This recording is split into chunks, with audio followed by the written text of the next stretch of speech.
Anak Nabi Daud? Sulaiman. Sulaiman yang selalu terkenal dengan King Solomon Mine. Sebab dia kaya raya, tapi bila dia wafat, ke mana hilang semua kekayaan dan harta dia? Tak ada siapa tahu, tak ada siapa jumpa.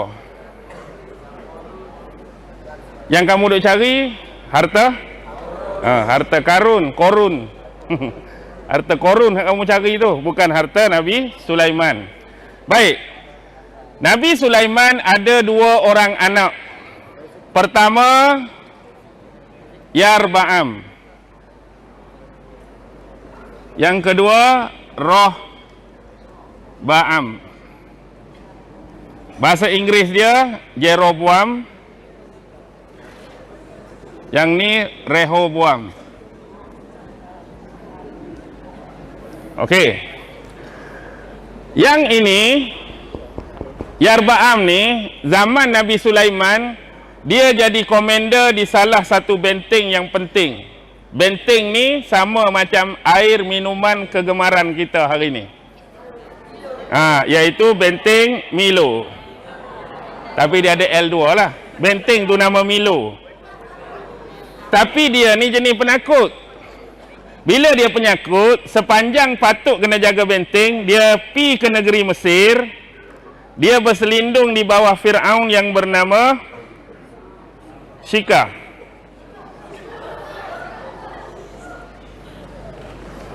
Dia duduk di Mesir bawah perlindungan Fir'aun Syikah, sampailah telinga dia mendengar berita Nabi Sulaiman mangkat. Pasal apa? Nak balik semula. Sebab bila bapa meninggal, siapa yang jadi pengganti? Anak yang sulung. Dia nak jawatan tu. Tapi Rohba'am lebih disukai. Akhirnya terjadi perang saudara. Bila jadi perang saudara, asalnya kerajaan besar di Palestin tu sudah berpecah 2. Sila buat.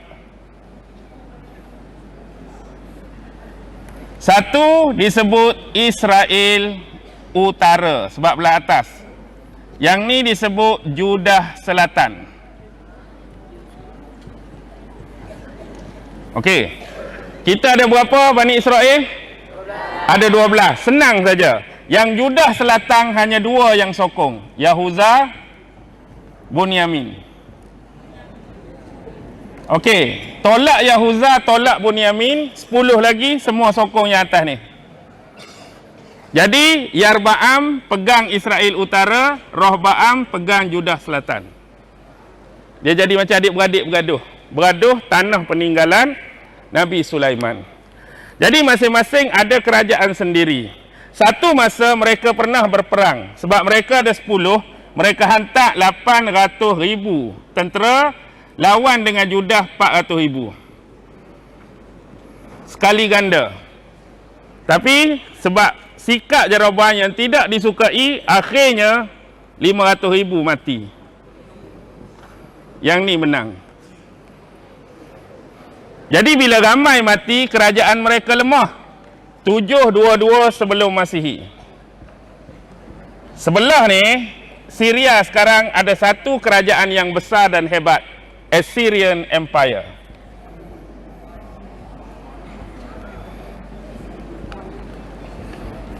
Masa tu raja mereka ialah Shalmaneser.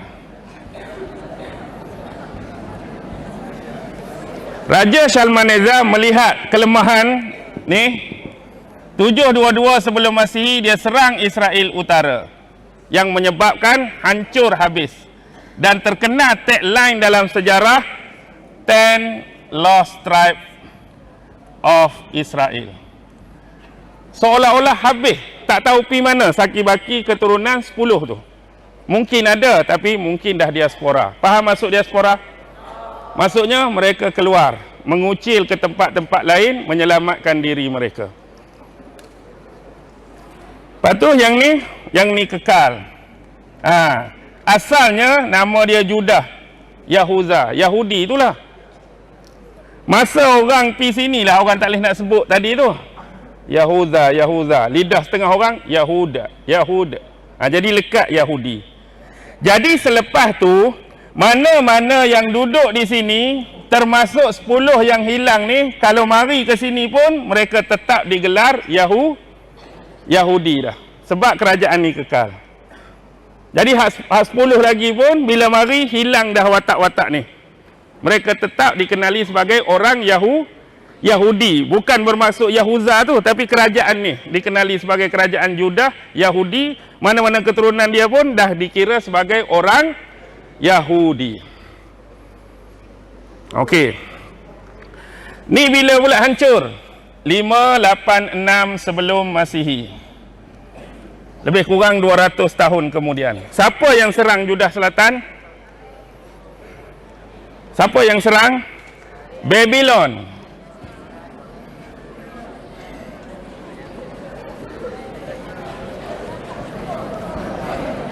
Zaman Nabi Ibrahim, Babylon ni ada Namrud, jahat. Yang serang sini 586 adalah yang jahat kedua dari Babylon, lebih kurang Namrud. Siapa agak-agak? Raja Nebuchadnezzar.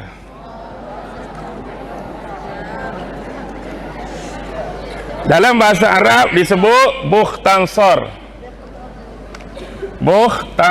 Bahasa Arab Nebuchadnezzar. Pahlawan komander perang dia apa dia? Nebuchadnezzar. Serang 586, inilah kehancuran pertama Baitul Maqdis. Sebab Masjidil Aqsa duduk belah ni. Masjidil Aqsa duduk belah ni. Jadi hancur semua. Tak ada dah. Apa yang kamu tengok hari ni selepas pembantaian 586, kalau ada bangunan pun bangunan yang baru naik semula. Bukan hak asal. Hak asal semua habis. Cuma tinggal satu tempat saja. Agak-agak di mana? Satu tu je memang hak asal sejak dulu.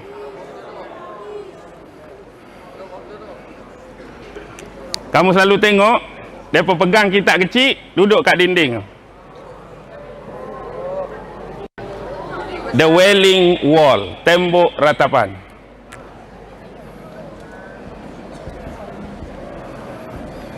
Wailing Wall, tembok ratapan, tempat Nabi tambak apa dulu?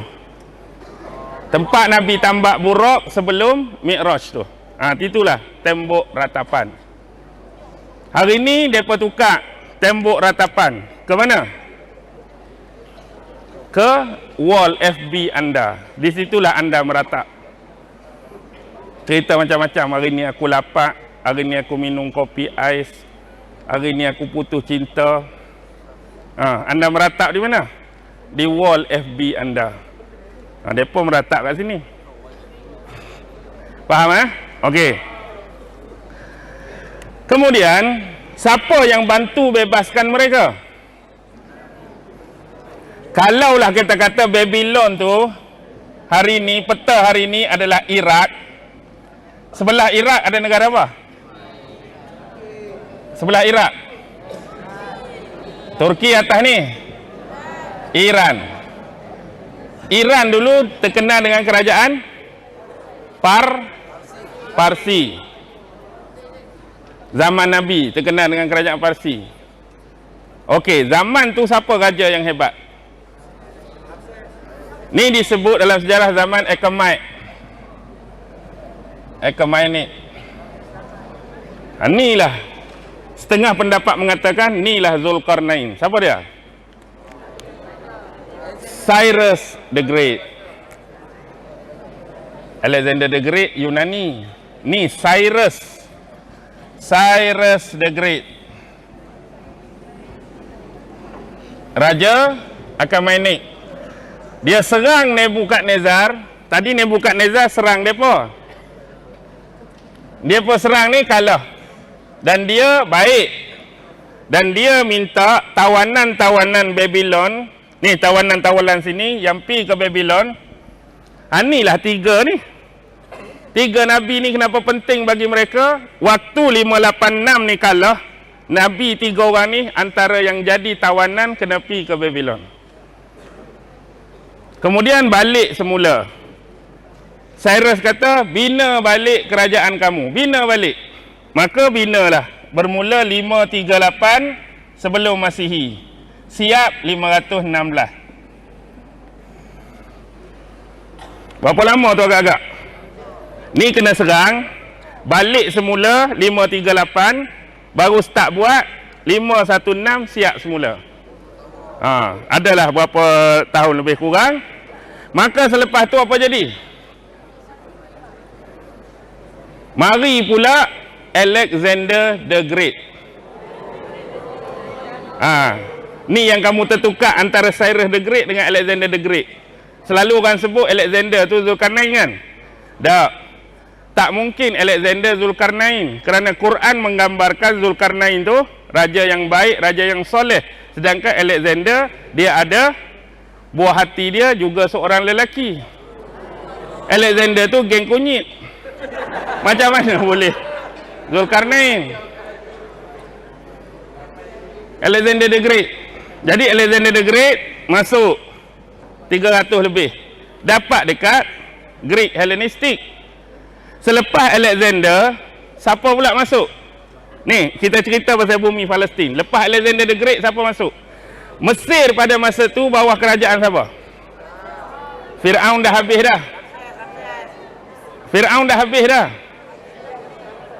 Zaman Ptolemaic.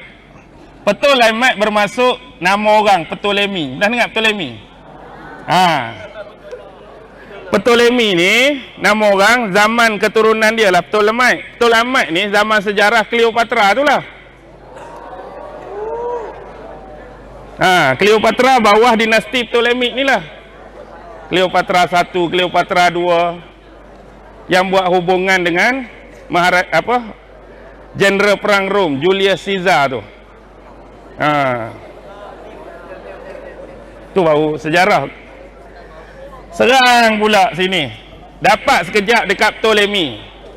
Kemudian mari pula Ptolemy ni bukan zaman Ptolemy. Zaman tu maharaja dia nama Maharaja Nero. Nero. Dulu Nero ni terkenal dengan apa? Terkenal dengan kopi CD kan? Ustaz tahu tak? Kita nak kopi CD dulu kan ada Nero tu. Nero. Tu nama dia lah, bukan nama ni. Lepas zaman Nero, zaman Sisiulit. Sisiulit ni Greek Hellenistic juga. Lepas ni lah, lepas zaman Sisiulit ni lah 168. Masa tu yang memerintah zaman Sisiulit ialah Antiochus Epiphanes.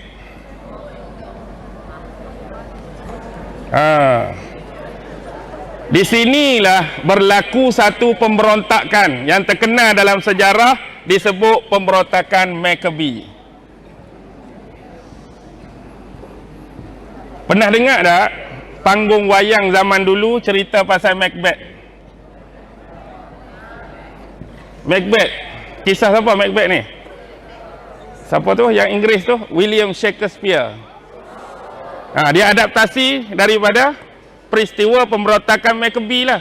Siapa yang memberontak? Orang-orang Yahudi memberontak terhadap zaman Seleucid ni. Ni di bawah Antiochus Epiphanes. Mereka menang. Di sinilah timbulnya sejarah perayaan Hanukkah